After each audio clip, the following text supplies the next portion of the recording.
దేవుని నామానికి మహిమ కలుగును గాక. దేవుని యొక్క కృపగల నామంలో మనందరం గత 45 దినాలు ఉపవాసం ఉన్నాం, ప్రార్థన చేసుకున్నాం. మరి దేవుని యొక్క మహాకృప చొప్పున గుడ్ ఫ్రైడే, ఈస్టర్ తరవి ఆదివారం, పోయిన ఆదివారం మొదటి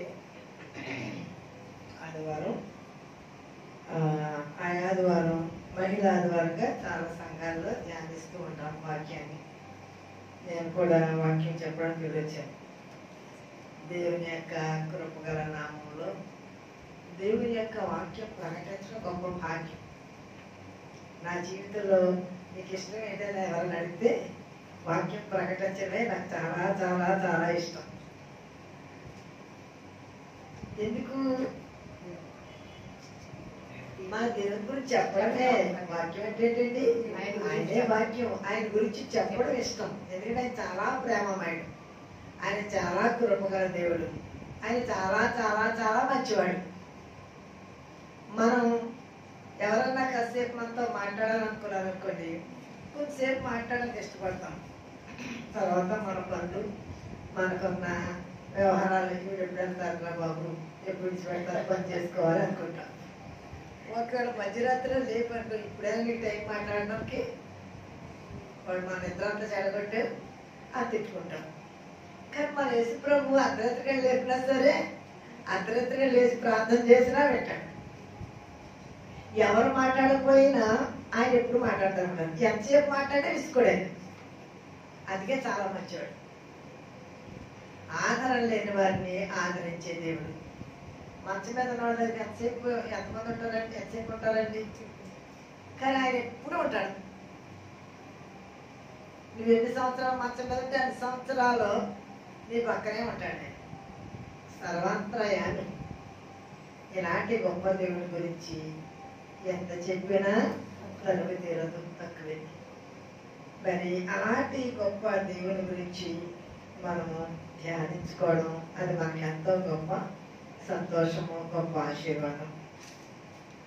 అలాగూ ఆయన ప్రేమించిన వారందరూ దేవుని సన్నిధిలో ఏకీభవించి ప్రార్థన చేసుకోవడం మొదలుపెట్టారు. యెరూషలేములో ఒక 120 మంది. ఎంత భారంగా ప్రార్థన చేస్తున్నారు అని అంటే, ప్రభు ఒక మాట చెప్పారు, నేను మీకు ఆదరణకర్తను పంపిస్తాను, మీరు పరిశుద్ధాత్మ పొందుకునే వరకు ఎక్కడికి వెళ్ళదు, యెరూషలేములో ఉండి మీరు ప్రార్థన చేయండి అని ప్రభు చెప్పారు. అపోస్తలుల కార్యం 1వ అధ్యాయం, ఆయన ఆరోహణం అయిపోయే ముందు. అందుకని వీళ్ళందరూ కలిసి ఏం చేస్తున్నారంటే, ఒక చోట చేరి ప్రార్థన చేస్తున్నారు. ఎంత ప్రార్థన చేస్తున్నారు, ఎలాగ ప్రార్థన చేస్తున్నారు అని అంటే, చాలా భారంతో ప్రార్థన చేస్తున్నారు, ఎడతెక్కకుండా ప్రార్థన చేస్తున్నారు. అందరూ ఒక ఇంట్లో తలుపులు వేసుకున్నారు, లోపల భారం కలిగి ప్రార్థన చేస్తున్నారు. ఒక పెద్ద సుడిగాలి ఆ ఇంటి చుట్టూ తిరిగి ఇంట్లోకి వెళ్ళింది. తలుపు వేసుకుంటే గాలి లోపలికి వస్తుందా? వస్తుంది. గాలికి పెద్ద దూరెక్కలేదు కదా, కొంచెం మెట్లెట్లా వచ్చేస్తుంది. ఈ చాలా శబ్దంతో బియ్యమని ఆ ఇంటి చుట్టూ తిరుగుతున్న ఆ సుడిగాలి లాంటి ఆ శబ్దం ఆ ఇంట్లోకి వెళ్ళిపోవడం అందరూ చూశారంట. వీళ్ళందరూ బిరగలామంటూ ఏంటిదో ఆశ్చర్యంగా, ఆ ఇంటి చుట్టూ తిరుగుతుందండి గాలి, సుడిగాలిగాను. ఆ ఇంట్లోకి వెళ్తే ఆ ఇంట్లో ఏముంది, ఎవరున్నారు, ఏంటి అని అనుకుని అందరూ లోపలికి పోయేటప్పటికి వీళ్ళందరూ పరిశుద్ధాత్మ నింపబడి భారంగా ప్రార్థన చేస్తున్నారు, భాషలు మాట్లాడేస్తున్నారు, దేవుని స్తుతిస్తున్నారు. ఈ పరిశుద్ధాత్మ ఇలా ఇలా తిరుగుతూ తిరుగుతూ ఇలాగనేటప్పటికి పరిశుద్ధ అగ్ని అయిపోయింది. దేవుని వెనకాలగాక ఈ అగ్ని ఒక్కొక్కరి నీటి పడగలాగా దిగిపోయింది. అందరూ ఆత్మవశ అయిపోయారు. అందరూ పరిశుద్ధాత్మ నింపబడిపోయి ఓ దేవుని స్తుతిస్తున్నారు. ఈ లోపల ఇంగ్లీష్ వాడు వచ్చాడు అనుకోండి, ఇంగ్లీష్ లో మాట్లాడుతున్నారు. అరబీ వాడు వచ్చాడు అనుకోండి, అరబీలో మాట్లాడుతున్నారు. మరాఠీ వాడు వచ్చాడు అనుకోండి, మరాఠీలో మాట్లాడుతున్నాడు. ఇంకా ఏ భాష వాడు వచ్చినా సరే ఆ భాషలో మాట్లాడతాం. వీళ్ళకి ఆశ్చర్యం వేసింది. వీళ్ళకి ఏ భాష రాదు కదా, వీళ్ళకి వచ్చిందల్లా హీబ్రూ భాష. కానీ ఇన్ని భాషలతో వీళ్ళు ఎలా మాట్లాడుతున్నారు ఏంటి ఏంటి ఆశ్చర్యం అని అనుకుని వాళ్ళందరూ చాలా ఆశ్చర్యంగా చూస్తున్నారు. అందరూ భక్తిగా రారు కదండి అక్కడికి. చూడడానికి వచ్చిన వాళ్ళు తొందరలో ఉంటారు. ఆటాడు కొందరు ఎవరంటే వీడేదో పొద్దున్నే కొత్త మంచి తాగేసినట్టున్నారు, అందుకే ఇలా మాట్లాడుతున్నారు అన్నారు. అప్పుడు పరిశుద్ధాత్మ నింపబడి పేతురు లేచి ఈ యొక్క పెద్ద ప్రసంగం చేస్తాడు. ఈ ప్రసంగం యొక్క సారాంశం ముగింపుడే కొన్ని మాటలు ఈరోజు మనం ధ్యానించాలని నేను ఆశపడుతున్నాను. ఎందుకనంటే పరిశుద్ధాత్మ అభిషేకం పొందిన వారు దేవుని యొక్క ఆత్మతో నింపబడిన తర్వాత వారు ఎలాగో ఉంటారు అనేది దేవుని యొక్క వాక్యం నుంచి మనం కొన్ని విషయాలు దినాన్ని ఆలోచన చేద్దాం. ఈ 2వ అధ్యాయంలో 12వ వచనం, అందరూ భ్రాంతి నుండి ఎటు తోచక ఇదేమగునో అని ఒకరితో ఒకరు చెప్పుకునేది, కొందరైతే వీరు క్రొత్త మద్యముతో నిండి ఉన్నారని అపహాస్యము చేసిరి. అప్పుడు అయితే పేతురు ఆ పదవ పండుగలో లేచి నిలిచి బిగ్గరగా వారితో ఇట్లా నేను ఇప్పుడు బోధ ప్రారంభమైంది. బాబు, మీరు అనుకున్నట్లుగా మేము క్రొత్త మద్యం తాగిన వాళ్ళం కాదు. పొద్దు పొడిచి జాము కూడా అంటే రాత్రంతా ప్రార్థన చేశారు. ఇది ఎర్లీ మార్నింగ్ మాట. పొద్దున్నే పొద్దు పొడిచి జాము అయినా కాలేదు. ఎవరు త్రాగేస్తారు? ఎవరు త్రాగే ఊర్లు ఎక్కడ ఉన్నారనుకుంటున్నారు? దేవుని యొక్క లేఖనాలు మీకు తెలియక పొరపడుతున్నారు. యోవేలు గ్రంథంలో యోవేలు రాశాడు, అక్కడే మాటలో ఉంటుంది అన్నమాట. దాని వివరణ ఏమనుంటుందంటే కింద 18వ వచనం, ఆ దినంలో నా దాసుల మీద నా దాసురాండ్ర మీద నా ఆత్మను కుమ్మరించేదను గనుక వారు ప్రవచించేదరు. పైన ఆకాశమందు మహత్కార్యమును, కింద భూమి మీద చూచి క్రియలను, రక్తమును, అగ్ని, పొగ, ఆవిని కలుగ చేశాను. ఇవన్నీ 17వ వచనంలో, అంత్యదినమున యందు నేను మనుషులందరి మీద నా ఆత్మను కుమ్మరించేదను. మీ కుమారులు మీ కుమార్తెలు ప్రవచించేదరు. మీ యవనులు దర్శనములు కలుగును. మీ వృద్ధులు కలలు కందురు. యోవేలు గ్రంథంలో రాయబడిన మాట నెరవేరుస్తుంది కనుక దేవుని యొక్క లేఖన ప్రకారంగా పరిశుద్ధాత్మ అభిషేకం రావడంతోనే అందరూ ప్రవచనాలు చెప్తున్నారు. ప్రవచనాత్మ దేవుడు చెప్పినట్లుగా దేవుని కార్యాలు జరుగుతున్నాయి అని పేతురు ఈ ప్రసంగాన్ని ప్రారంభించి ముగింపులో ఈ మాటలు ఇదేమో మన ధ్యానాంశం. ముగింపులో మనం చదువుకున్న వాక్య భాగం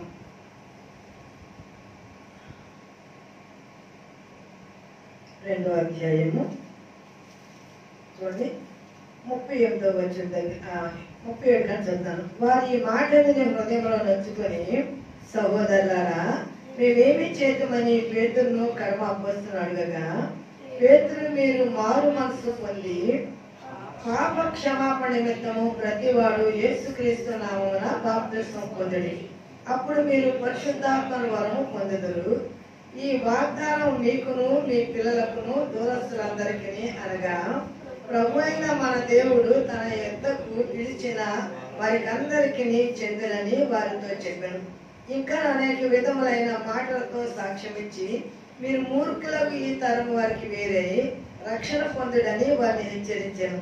కాబట్టి అతని వాక్యం అంగీకరించిన వారు బాప్తిస్మం పొందిరి. ఆ దినమందు ఇంచుమించు 3,000 మంది చేర్చబడి వీరు అపోస్తల బోధ యందును, సహవాసమందును, రొట్టె విరుచుట యందును, ప్రార్థన చేయడం యందును ఎడతెగక ఉండిరి.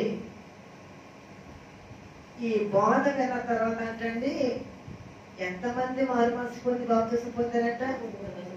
3,000 మంది. దేవుని పైన కలుగాక హల్లెలూయా. ఒక్క దీర్ఘ ప్రసంగానికి 3,000 మంది బాప్తిస్మం పొంది వారు అడుగుతున్నారు, మేము నిజంగా ఆయన్ని ఎరక్క సిరివేసిన గుంపులో నేను ఉన్నాను. దేవునికి ఆయాస్కరంగా మేము జీవించాము. ఇప్పుడు మేమేం చేయాలి అని అడిగితే అప్పుడు పేతురు గారు 4 పాయింట్లు చెప్పారు వాళ్ళకి. అపోస్తల బోధ యందును, సహవాసమందును, రొట్టె విరుచుట యందును, ప్రార్థన చేయడానికి ఎడతెగక. ఈ 4 పాయింట్ల గురించి క్లుప్తంగా దేవుని వాక్యాన్ని ధ్యానిస్తాం. యోహాను సువార్త 3వ అధ్యాయము 3వ వచనం. నికోదేము యేసుక్రీస్తు ప్రభు దగ్గరకు వచ్చాడు.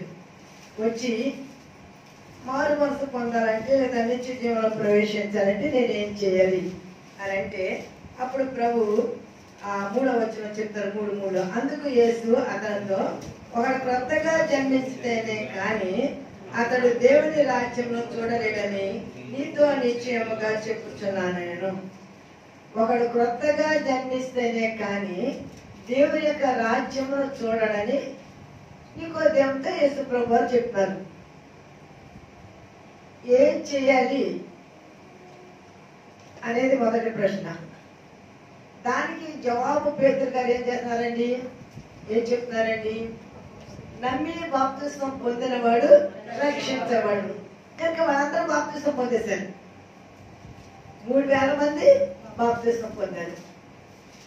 ఎందుకు పొందారు అని అంటే యేసు ప్రభువు చెప్పారు, ఒకడు నీటి మూలముగాను ఒకడు ఆత్మ మూలముగాను జన్మిస్తేనే కానీ పరలోక రాజ్యంలో ప్రవేశించాలి. పరలోక రాజ్యాన్ని చూడాలి, పరలోక రాజ్యంలో ప్రవేశించాలి. కనుక ఈ అనుభవంలోకి రావాలి అంటే బాప్తిస్మం పొందుకున్నారు, పరలోక రాజ్యంలో చూశారు. పరలోక రాజ్యంలో వెళ్ళాలి, చూసిన వాళ్ళందరూ పరలోక రాజ్యంలో వెళ్ళాలంటే ఈ 4 పాయింట్లు ఖచ్చితంగా మన జీవితంలో మనం కలిగి ఉండాలి. అది పేతురు గారు ఆ యొక్క సంఘానికి చెప్తున్న మాట. మొదటి పాయింట్లో మనం నేర్చుకోవాల్సింది ఏంటి అంటే పౌలు గారు చెప్పిన పేతురు గారు చెప్పిన ఈ మాటలో మనము అపోస్తలుల బోధ యందు, అపోస్తలుల బోధ, లూకా సువార్త చూడండి.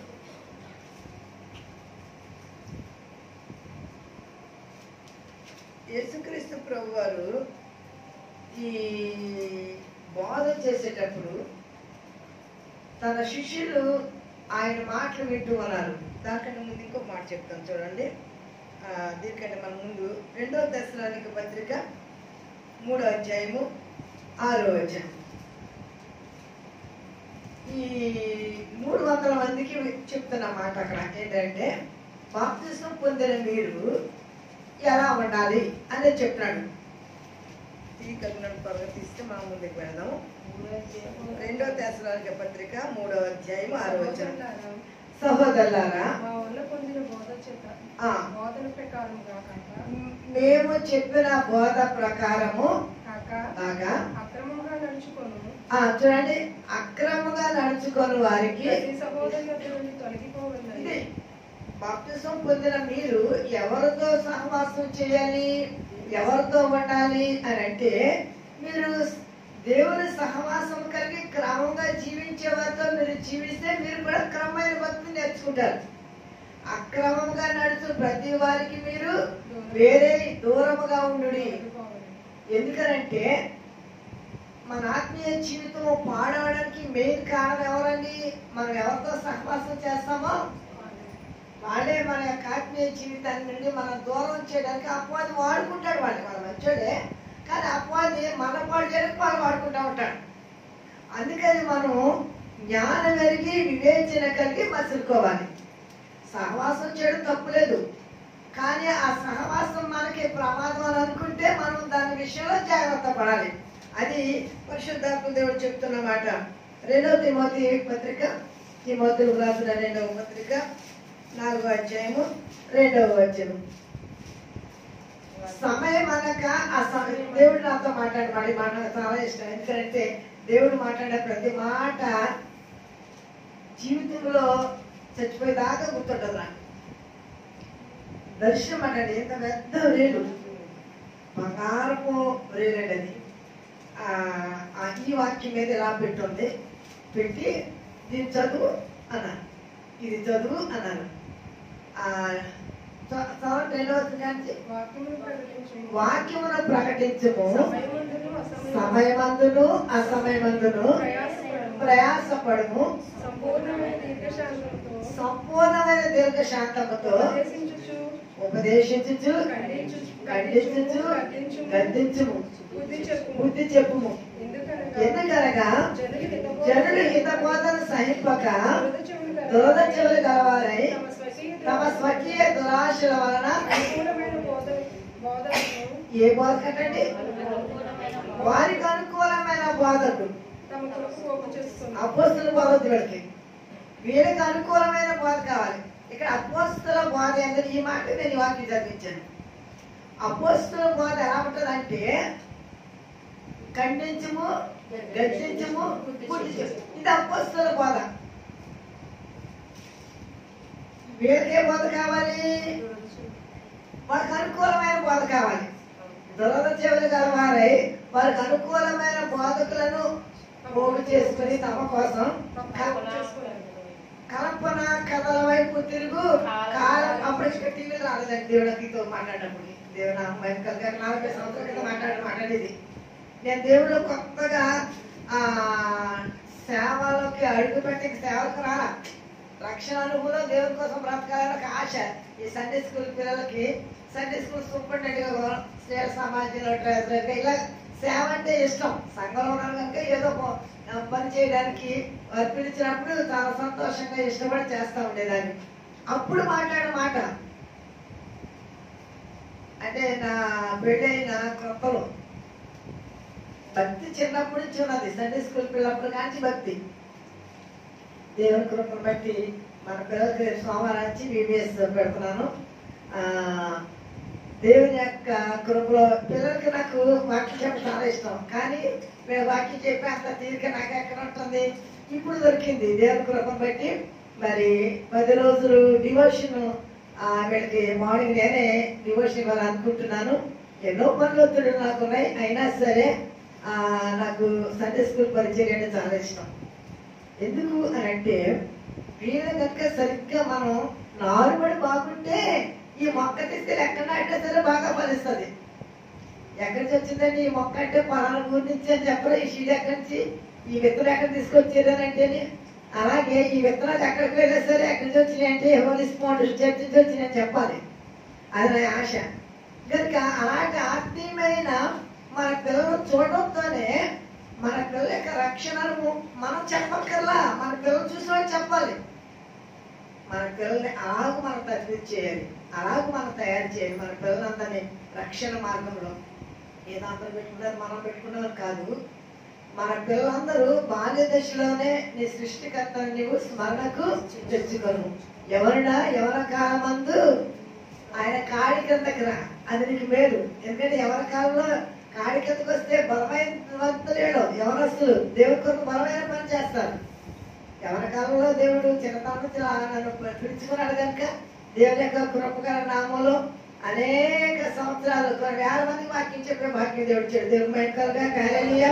ఎన్ని మీటింగ్లో ఎంతమందికి దేవుని యొక్క సువార్త ప్రకటించాను గత 40 సంవత్సరాలుగా. దేవుడు నాకు ఇచ్చిన గొప్ప భాగ్యం. నాకు ఎంతో ఇష్టం దేవుడి గురించి చెప్పడం అంటే. కనుక అపోస్తుల బోధ ఖండించేది, గద్దించేది, బుద్ధి చెప్పేది, సమయమనక అసమయమనక ప్రయాసపడేది. కనుక అపోస్తుల బోధ ఎందులో నెంబర్ 1. నెంబర్ 2 సహవాసము. మనకి సహవాసము చాలా అవసరం అండి. అపోస్తుల కార్యం గ్రంథం 1వ అధ్యాయము 14-15లో ఈ సహవాసంలో ఉన్నారు కనుకనే మనం చదువుకున్న ఈ 1వ అధ్యాయం నేను చెప్పాను కదా, చూడండి. వీరందరూను వీరితో కూడా కొందరు స్త్రీలను యేసు తల్లి అయిన మరియు ఆయన సహోదరులను ఏక మనస్సుతో ఎడతెగక ప్రార్థన చేయుచుండిరి. ఆ కాలమంది ఇంచుమించు 120 మంది సహోదరులు కూడి ఉండగా పేతురు వారి మధ్య నిలిచి ఉంటారు. కనుక 120 మంది సహవాసంలో కూడి ప్రార్థన చేస్తారు. సహవాసం అందులో 2వ మాట ఏంటండి? సహవాసం. మొదటి మాట అపోస్తుల బోధ కదా, 2వ మాట సహవాసం. సహవాసంలో ఉన్నవాళ్ళే ఆత్మీయంగా బలపడతారండి. బట్టి ఆదివారం ఆరాధనకి వెళ్ళొచ్చినంత మాత్రాన, ఎటువంటి స్కూల్కి వెళ్ళొచ్చేసినంత మాత్రాన వీళ్ళు చదవకపోతే మంచి మార్కులతో పాస్ అవుతారు. ట్యూషన్కి వెళ్ళిన వాటికి ఎందుకు ట్యూషన్ పెట్టేస్తున్నారండి? ఇంకా బాగా ఎక్కువ మార్కులు వస్తాయి, ఇంకా బాగా చదువుకోవాలనేసి. సహవాసం అంటే ట్యూషన్ అండి. బడేమో ఆదివారం కదండి, వారానికి ఒకసారి బడికి రావాలి, ఎవరి బడికి అక్కడికి వెళ్ళిపోవాలి. కానీ సహవాసం ఇప్పుడు వేరే బడి బడికి వెళ్ళే వాళ్ళందరూ మన సహవాసంలో చాలా మంది ఉంటారు, మన ఆత్మీయ పిల్లలు. ఈ సహవాసము ఆత్మీయతను పెంచుతుంది. ఈ సహవాసము విశ్వాసాన్ని బలపరుస్తుంది. ఈ సహవాసము దేవుల్లో స్థిరపరుస్తుంది.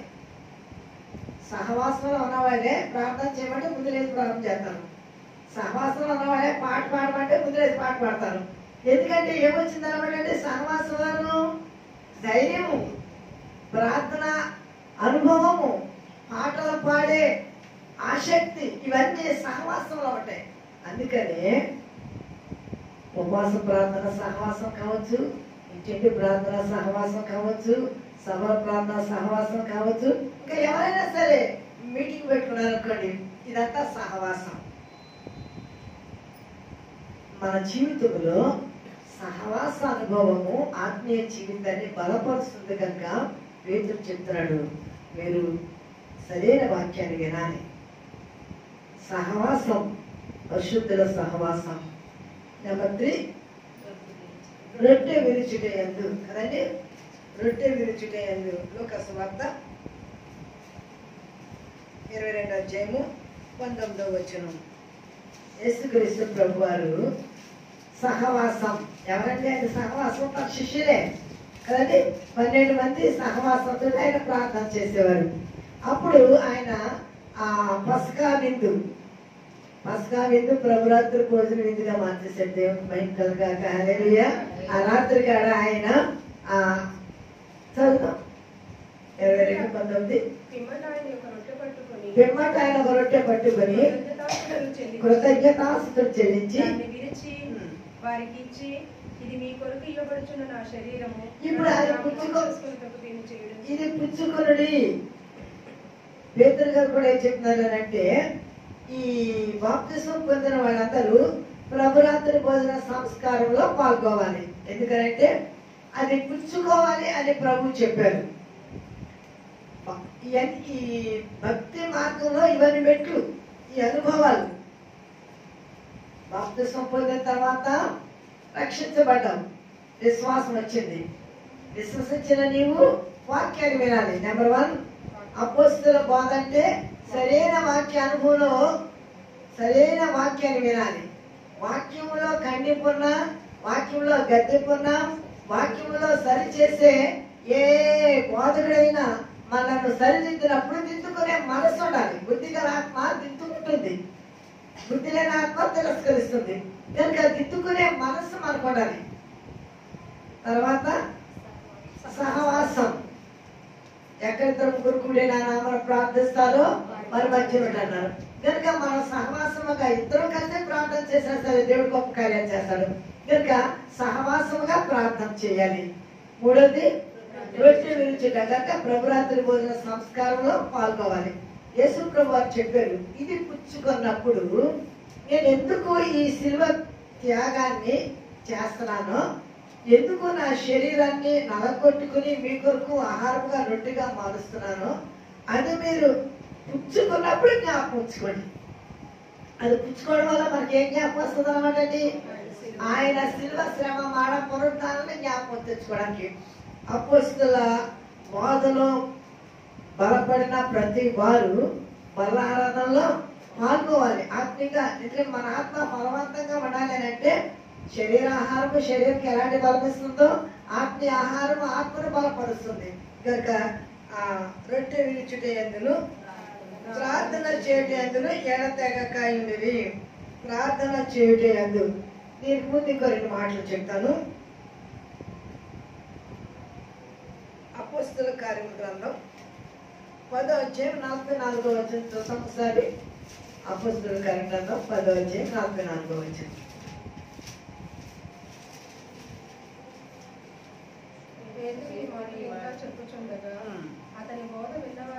ఇక్కడ మనకందరికి తెలుసు, మేము ప్రతిరోజు మధ్యాహ్నం 3 గంటలకు చేస్తాం కొన్నేళ్ళు ప్రార్థన సహవాసం, ఒక 5 కలిసి. కొన్నేళ్ళు ఒక్కడే ప్రార్థన చేసినప్పుడు కొన్నేళ్ళ దగ్గరికి దేవుని యొక్క దూత వచ్చింది. కొన్నేళ్ళు చాలా భక్తిపరుడు, విద్యావంతుడు, గొప్ప ఉద్యోగస్తుడు, కుటుంబంతటిని ప్రార్థనలో భక్తి మార్గంలో నడిపిస్తున్నవాడు. యూదుల చేత మంచివాడని సాక్ష్యం కలిగిన వాడు. చాలా అనుభవాలు ఉన్నాయి. దాన ధర్మాలు చేసే గుణం కలిగిన వాడు. ఈ ధర్మ కార్యములు దేవుని సంతకి జ్ఞాపకార్థంపై చేరమని దేవతో చెప్పింది. ఇన్ని అనుభవాలు కలిగిన వారికి ఒకటి లోటు ఉంది. ఏంటి లోటు? బాప్తిసం. ఆయన బాప్తిసం పొందలేదు అక్కడికి. అందుకని ఒప్పేకి మనుషులు పంపించి పేతురు రప్పించుకోమని చెప్పారు. పేతురు దూత ఈయన ఎట్లా చెప్పాడు, చర్మకారుడు సీమోను ఆ సముద్ర దగ్గర ఇల్లు ఉంటుంది, అక్కడ పేతురని నా సేవకుడు ఉన్నాడు, అతను రప్పించుకో అని చెప్పి వెళ్ళిపోతే సరే ఇద్దరు పంపించాడు. దేవుడు పేతురు గారు కూడా దర్శనం చూపించారు. వీడు కూడా వచ్చాడు.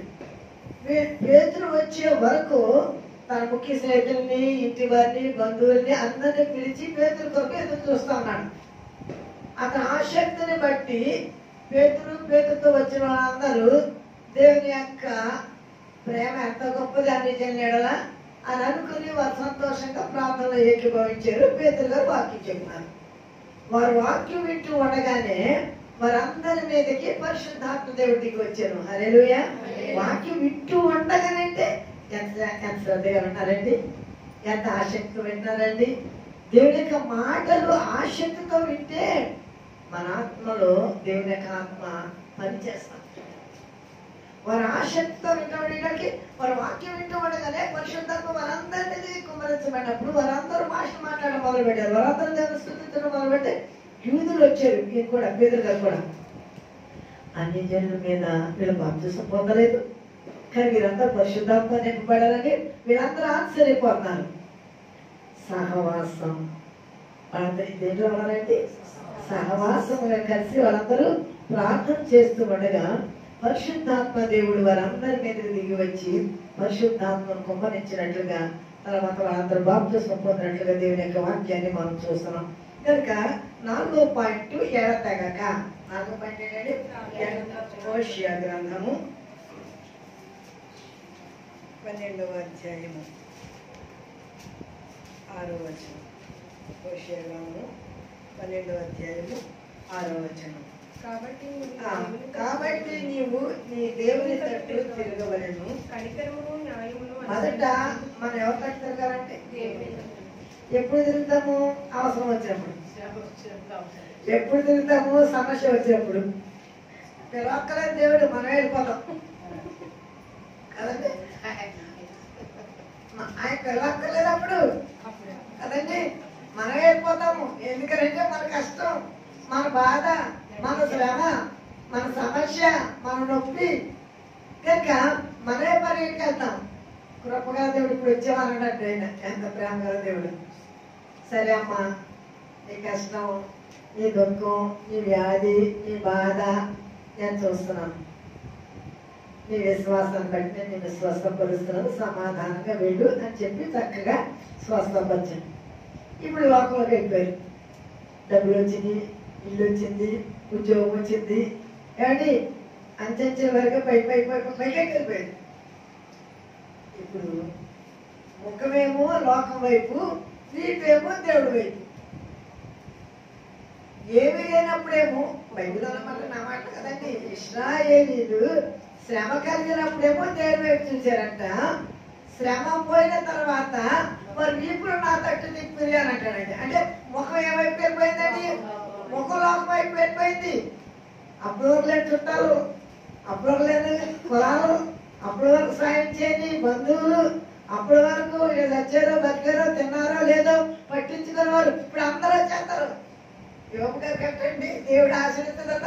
అమ్మో ఎంత కష్టపడ్డావరా బాబు, ఎన్ని తిప్పలు పడ్డావు, ఎన్ని బాధలు అన్నారట. ఆ బాధలో వచ్చి ఆదరించాడు అక్కడో లేడు. అన్ని అయిపోయి దేవుడు మళ్ళీ కలుగు చేసుకుని ఆయన ఆశీర్వదించిన తర్వాత వచ్చి చెప్తారంటే వీళ్ళందరూ బహుమతులు తీసుకుని. అలాంటి మందికి కూడా మంది లోకం కదండి. కానీ శ్రమలోను సంతోషంలో నీ భక్తి ఒకే రీతిగా ఉండాలి.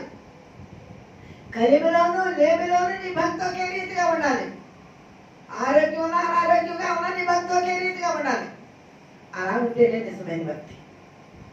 పరిస్థితులు అనుకూలంగా ఉన్నప్పుడేమో లోకం కావాలి, ప్రతికూలంగా ఉన్నప్పుడేమో దేవుడు కావాలి. అది నిజమైన భక్తి కాదు. మన భక్తి ఎప్పుడు చూసినా, ఎవరు చూసినా, ఎక్కడ చూసినా ఒకే విధంగా ఉండాలి. అప్పుడు అది నిజమైన భక్తి, అది సరి అయిన భక్తి. కనుక దేవుని తట్టు మనం తిరగవలెను. కనికరమును న్యాయమును అనుసరించు. ఆయన ఏం కోరుకుంటాడటండి? కనికరమును న్యాయమును అనుసరించు. అనుసరించు. అంటే కనికరము న్యాయమును అనుసరించండి. మన దేవుడు కనికరముల దేవుడు, మన దేవుడు న్యాయవంతుడు. అనుసరించు. ఎడతెగక నీ దేవుని యందు నమ్మిక ఉంచుము. ఎడతెగక నీ దేవుని యందు నమ్మిక ఉంచుము. పరిస్థితులు బాగా ఉంటే నమ్మిక ఉంచడం కాదండి. పరిస్థితులు మనకు ప్రతికూలంగా ఉన్నా సరే మన నమ్మిక ఉంచితే మన ప్రతికూలంగా ఉన్న పరిస్థితులను అనుకూలంగా మార్చేస్తాడు మన దేవుడు. ఎందుకంటే మనము ఆయన చేయగలరు అనే విశ్వాసంతో స్థిరంగా ఉన్నాము కనుక, నిలకడగా ఉన్నాము కనుక మనకి జరగవు అని అనుకున్నాక జరిగించేస్తాడు. ఇది ఇంపాసిబుల్ అనుకుంటాం, కానీ మన దేవుడికి అన్ని పాసిబుల్. ఆయనకి అసాధ్యమైనది ఏమి లేదు. కానీ మనం చేయవలసింది ఈ 4. ఏం చేయండి? నెంబర్ 1, అపోస్తుల బోధ ఎందును, సహవాసం అందును, రొట్టె విరుచుట ఎందును ప్రార్థన చేయడం. ఎడతెగక మన భక్తులు తెగకూడదండి. అప్పుడు సాతాన్ని గట్టిగా బంధించగలుగుతాం, విజయ జెండాన్ని ఎగరేగలుగుతాం, జై జీవితము మన దేవుడు గొప్పవాడని చాటి చెప్పగలుగుతాం. అలా ఉండడానికి పరిశుద్ధాత్మ సహాయం మనకి కావాలి అంటే మనం దేవునితో ఉండాలి. అలా ఉండి దేవుడిచ్చే సహవాసాన్ని పొందుకొని పరిశుద్ధాత్మ అభిషేకంతో ప్రభు కొరకు జీవించడానికి దేవుడు తన కృపా సహాయం మనకు అందరికీ అనుగ్రహించను కాక. పరిశుద్ధుడైన మా దేవ, ప్రేమ కలిగిన మా తండ్రి, మీ ఘనమైన నామములకు వందనాలు, స్తోత్రములు ప్రభు. నీ కృపగల నామంలో మేము ఎలా ఉండాలి అని మీరు కోరుకుంటున్నారు. ఆ అనుభవంలో నేను మేము ఉండుటకు సహాయం చేయండి. చివరి వరకు మేము పొందుకున్నది మేము గట్టిగా పట్టుకొని అంతవరకు నమ్మకంగా నీ రాజ్యానికి వారసంగా జీవించడానికి సహాయం చేయమని ఘనత, మహిమ, ప్రభావములు మీకే ఆరోపిస్తూ యేసయ్య పరిశుద్ధ నామంలో మిక్కిలి వినయంతో బ్రతిమలాడి వేడుకొంచున్నాను తండ్రి. ఆమేన్.